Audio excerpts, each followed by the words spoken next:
Friends आपण मैंने जानते कि वर्ल्ड रिचेस्ट टेम्पल क्या कहुए आसतु जाना। केरल राजधानी थिरुवनंतपुरम ठार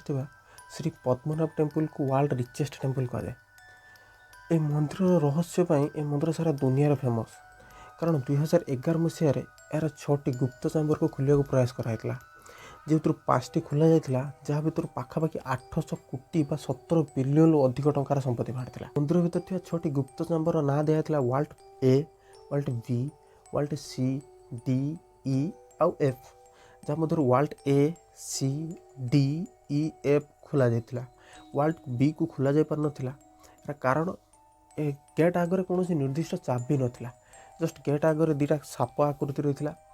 कहुए से लोकल पीपुल द्वारा कहुए कि ये गेट को खोलिया गोटे अष्टनाग बंधन मंत्र अच्छी से मंत्र जी जानी से ही केवल खोली पार बिना मंत्र ये गेट को जी खोलिया चेष्टा कर तार मृत्यु सुनिश्चित ता सहित भयंकर प्रलय आसो से सुप्रीमकोर्ट ये मंदिर ये जो गुप्त चाम्बर गुड़ खोलिया निर्देश देले सेठिका लोकल पीपुल आ मंदिर कमिटी को विरोध करते कहुए यही मंदिर भितर जी माने जो 5टा वाल्ट जी धन बाहर जी संपत्ति बाहर तार 2 गुण संपत्ति से वाल्ट बी पछपटे अच्छी बट आज पर्यंत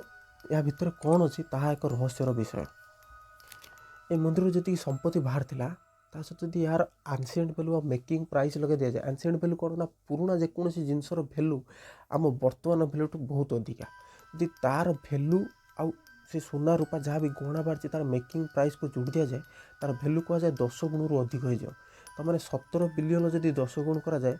170 बिलियन अधिक हो जहाँकि आम वर्ल्ड रिचेस्ट पर्सन नेटवर्थ रु अधिका से मंदिर को वर्ल्ड रिचेस्ट टेम्पल कहुए।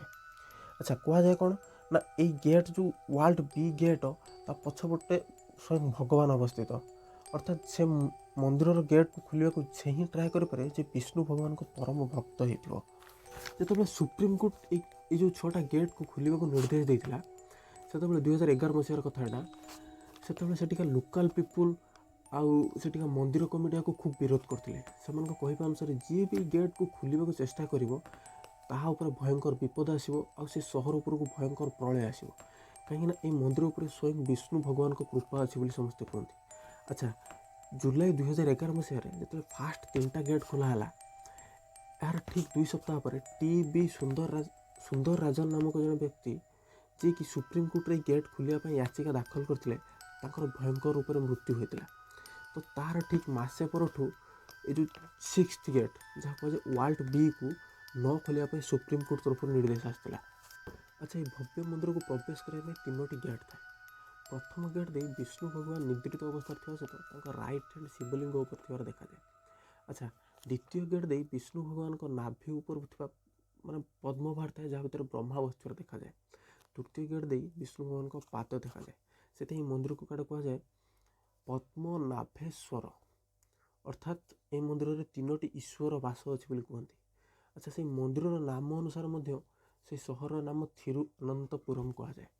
अच्छा ये मंदिर को प्रवेश करने पुरुष मैंने केवल धोती और स्त्री लोक मैंने केवल साड़ी माध्यम प्रवेश करेंगे।